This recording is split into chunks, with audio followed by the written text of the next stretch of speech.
Adik-adik, bagaimana? Apakah sudah selesai membuat bangunnya? Nah, mungkin ada yang bertanya mengapa bangunan yang kita susun tadi tidak runtuh ataupun tidak rubuh. Nah, kali ini kita akan bahas mengapa bangunan tadi bisa tidak runtuh. Nah, topik pembahasan kita adalah tentang keseimbangan statis. Ini kakak berikan beberapa contoh benda ataupun objek yang berada dalam keseimbangan statis. Misalkan sepeda ini berdiri tegak, tidak rubuh, tidak runtuh, dan tidak berjalan karena dia disandarkan di pagar. Karena itu dia berada dalam keseimbangan statis. Kemudian kapal layar ini yang ada di tengah laut yang tenang juga tidak rubuh. Demikian juga dengan ini, gedung.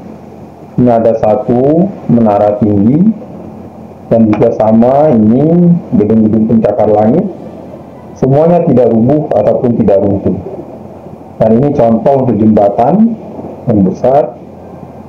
Nah, sering juga kita lihat di sekitar kita sendiri ada tumbuhan. Tumbuhan pun tidak runtuh atau tidak rubuh karena ia berada dalam keseimbangan statis. Nah, contoh juga yang sering kita lihat adalah tiang listrik. Kan kalau kita lihat tiang listrik dia tidak rubuh, atau menara pemancar sinyal telepon. Banyak contoh yang lain yang adik-adik bisa amati di lingkungan sekitar kita. Nah, sekarang kita akan bahas bagaimana keseimbangan statis tadi kita terapkan pada kasus bangun yang sudah kita bangun. Kurang lebih bentuknya akan seperti ini yang sudah kita bangun. Kalau kita lihat bagian ini kita beri nama bagian beban, ternyata dia tidak jatuh ataupun dia tidak terguling ke sebelah sana maupun ke sebelah sini. Nah, mengapa hal itu bisa terjadi? Untuk pembahasan kali ini kita membutuhkan 3 konsep, yaitu pertama konsep gaya. Apakah itu gaya? Nah, gaya adalah tarikan ataupun dorongan yang dapat menyebabkan perubahan posisi, bentuk, laju, atau arah gerak suatu benda. Jadi kalau misalkan ya kan benda yang diam, kita berikan gaya, kita tarik atau kita dorong, maka dia bisa bergerak. Bisa juga jadi berpindah posisi. Atau kalau kita lihat ya, kalau kita bermain mobil-mobilan, ketika dia lurus, kita dorong sedikit ke kiri, mobilannya juga berbelok ke kiri. Yang kedua ada yang dikenal sebagai torka. Itu adalah torka, kekuatan putar yang menyebabkan sebuah benda berputar atau bergerak melingkar. Dan konsep ketiga adalah konsep pusat massa. Jadi kalau kita bayangkan, kita lihat kita punya suatu objek atau suatu benda yang massanya tersebar di seluruh bagian benda. Nah, tetapi secara konsep kita bisa tentukan satu titik tempat seluruh massa objek tadi seolah-olah berada. Nah, titik ini kita kenal sebagai titik pusat massa. Jadi kalau ada suatu gaya yang bekerja di semua bagian objek, kemudian kita bisa anggap bahwa total gaya tadi bekerja seolah-olah hanya pada satu titik yang kita sebut sebagai titik pusat massa. Sekarang kita lihat tentang konsep gaya. Tadi kita sebut bahwa dia bisa tarikan seperti ini. Ini contoh gaya. Ada orang sedang menarik tali seperti sangat tarik tambang, dan ditarik oleh dia ke arah sebelah sana. Ini contoh tarikan. Nah, ini contoh dorongan. Jadi ada anak yang sedang menulis sesuatu di kertas yang ada di dinding. Nah, ini ada dorongan. Kenapa saat dia menulis dia harus mendorong? Ini contohnya dia dorong ke arah dinding. Contoh tarikan ataupun dorongan. Nah, jadi bisa lihat juga contoh-contoh yang lain. Kemudian konsep berikutnya adalah konsep torka, yaitu kekuatan putar yang menyebabkan sebuah benda berputar atau melingkar. Ini contoh kita punya jungkar-jungkit, ya kan? Ini ada satu bak papan, kemudian ada titik tumpunya yang dikenal sebagai titik tumpu di sini. Kemudian ini ada benda buah, dan ini ada balok es. Nah, kalau kita lihat ya kan, benda ini memiliki massa sehingga dia mengalami gaya gravitasi yang biasa kita sebut sebagai berat. Kemudian kalau kita lihat ya kan ada jarak antara si benda dengan titik tumpu. Nah, benda ini kalau dia berputar, batang ini dia akan berputar menggunakan titik tumpu ini sebagai pusat putarannya. Dia akan bergerak begitu kalau ada massa ini. Nah, kemudian kalau kita lihat yang S ini ada gaya gravitasi juga menuju ke bumi, besarnya ME dikalikan dengan percepatan gravitasi G. Nah, untuk berat ini dia akan menyebabkan batang ini akan berputar ke arah sini, searah dengan perputaran jarum jam.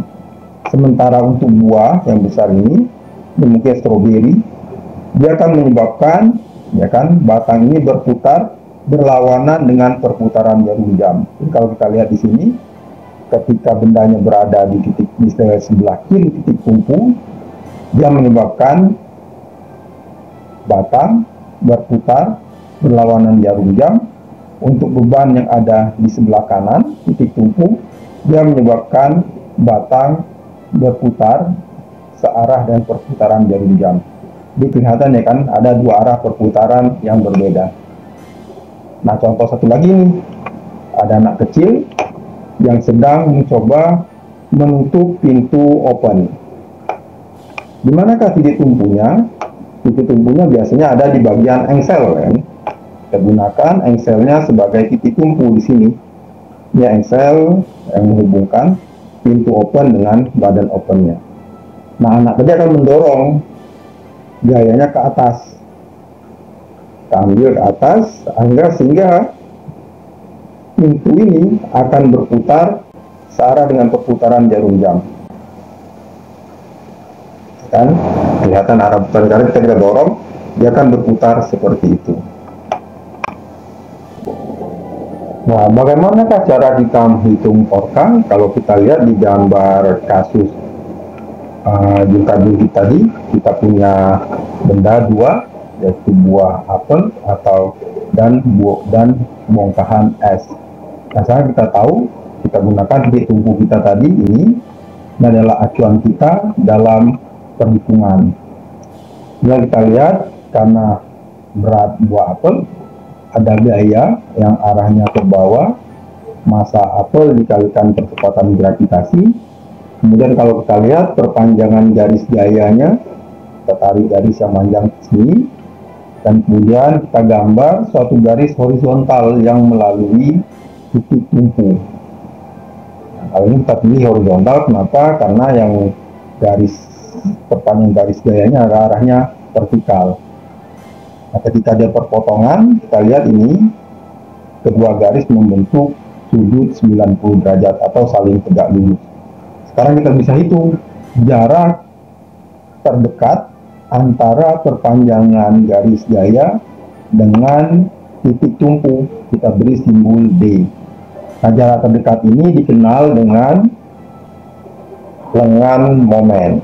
Ini yang dikenal sebagai lengan momen, misalnya sebesar D. Nah, bagaimana menghitung torka? Torka itu adalah besaran torka sama dengan gaya yang bekerja dikalikan dengan lengan momennya. Jadi kita dapatkan torka karena gaya A, tau A sama dengan gaya A eta dikalikan dengan D. Nah, bagaimana dengan bongkahan es? Kalau kita lihat ya kan, bongkahan es memiliki massa ME, kemudian karena gravitasi dia akan memiliki gaya gravitasi ME dikalikan G. Kalau kita lakukan lagi perpanjangan garis gayanya ke belakang, nah kita bisa dapatkan jarak antara titik tumpu dengan perpanjangan garis gaya yang paling dekat yang disebut sebagai lengan momen, besarnya juga D. Mengapa besar lengan momen yang ini dan ini sama? Karena biasanya ya kan jungkat panjangnya sama dan titik tumpunya diletakkan di tengah-tengah, kemudian dua beban diletakkan di kedua ujung pada jarak yang sama terhadap titik tumpu. Dari sini kita tahu ada dua momen, ya kan? Ada dua torka, yang satu torka karena gaya A, torka A yang berusaha memutar batang ungkat-ungkit berlawanan dengan perputaran jarum jam. Kemudian ada juga torka karena berat S yang cenderung memutar batang ungkat-ungkit searah perputaran jarum jam. Jadi kalau kita lihat ya kan, torka A dan torka B akan menyebabkan perputaran batang dalam arah yang berbeda. Jadi dia saling berlawanan. Nah, torka total, kita jumlahkan kedua torka tadi, karena dia saling berlawanan, maka torka totalnya kan torka A dikurangi dengan torka B. Karena ini kan dia akan ditarik ke bawah, yang ini akan melawan. Kalau ditarik ke bawah di sini, yang sini akan melawan, karena itu akan dikurangi. Nah, dengan pengurangan ini, kalau torka A lebih dari torka B, torka total sama dengan positif, berarti batang buncit-buncit ini akan bergerak berlawanan dengan perputaran jarum jam. Kalau torka A kurang dari torka B, torka totalnya negatif, artinya yang ini yang menang, yang ini kalah, maka batang buncit ini akan berputar searah dengan perputaran jarum jam. Dan kita balik ke anak kecil tadi, titik tumpunya adalah engsel ini, maka kita tahu kan gaya, kalau kita anggap anak ini mendorongnya tegak lurus pintu, maka gayanya kan ke sini. Dan kita bisa tahu, ya kan, kita beri simbol at, maka jarak lengan momen dari gaya ke titik tumpu akan sebesar D, jadi sepanjang jarak dari sini ke sini. Nah, dia nempel tepat di batang. Kenapa? Karena ya gayanya selalu tegak lurus dengan si batang ini, atau dengan si pintu open. Torka yang dilakukan anak ini dengan gaya F-nya akan sama dengan F gaya dikalikan dengan lengan momen D. Arahnya searah perputaran jarum jam. Nah, konsep terakhir yang akan kita bahas adalah pusat massa, yaitu terdefinisikan sebagai titik tempat seluruh massa objek seolah-olah berada. Sehingga seluruh gaya eksternal yang bekerja pada objek tadi seolah-olah bekerja pada titik tersebut. Jadi kalau misalkan kita punya ini, objek kita adalah bola kejal atau kelereng, kita anggap ini, dan ada batang. Dan kemudian kita anggap semua massa tersebar merata di seluruh bola ini, dan juga dia akan tersebar merata di seluruh batang ini. Demikian juga dengan batang berbentuk L ini. Nah, sekarang kita lihat dalam kasus ini akan ada dua kejadian. Pertama, pusat massanya terletak di dalam benda. Contohnya kalau massa benda ini sama rata semua. Jadi seolah-olah massa total tadi akan berada di tengah-tengah, di pusat kelereng atau bola. Nah, kalau untuk batang, ya kan, di pusat massanya, dia seolah-olah berada di tengah. Kalau ini massanya rata akan seperti ini, maka dia pusat massanya akan berada di tengah-tengah batang. Nah, di sini kelihatan ya kan bahwa pusat massa itu berada di dalam bendanya, di bendanya sendiri. Nah, untuk kasus kedua, pusat massanya berada di luar benda. Ini contohnya. Ini massanya tersebar di batang ini, ya kan, dan tersebar di batang ini. Maka pusat massanya akan berada di tengah-tengah di sini, di luar. Kalau kita lihat. Jadi sekarang kita terapkan konsep-konsep yang sudah kita bahas sebelumnya untuk membahas mengapa beban kita tidak jatuh ataupun tidak runtuh. Yang terdefinisikan sebagai beban adalah bagian bangun yang kita buat. Ini dia. Sebagai beban.